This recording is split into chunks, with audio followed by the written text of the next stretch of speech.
Kwa majina naitwa Adams Nyamongo Obonyo. Mimi ni regional manager wa madawa ya kilimo hapa South Rift. Jana tuliweza kukamata watu wawili ambao walikuwa nasambaza madawa gushi hapa Nakuru, na ni watu ambao wamekuwa wakifuatiliwa.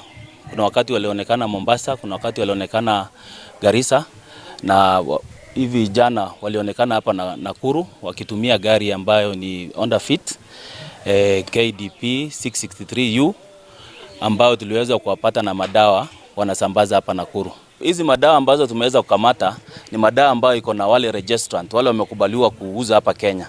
Lakini hao ambao tumekamata wameenda wakatengeneza zao ambazo zinakaribiana kufanana na zile za wenyewe, wanatembeza na ile nia ya kuconfuse users. Na hiyo unregistered ambao wanauza pia hiyo dawa ikitumika haijulikani usalama wake na afya yake haijathibitishwa na board. Ile adhari ya madawa gushi ni kwamba madawa unaweza kununua sana sana, kama hii madawa ya mchwa unaweza kununua, na wakati unatumia kwa nyumba yako, wakati unajenga, ikose kuua mchwa, na hiyo itahatarisha hata nyumba, kwa sababu kuna nyumba ambazo zinaweza angushwa na wadudu mchwa. Tumepiga hesabu, hizo dawa zinakuja kama 1671.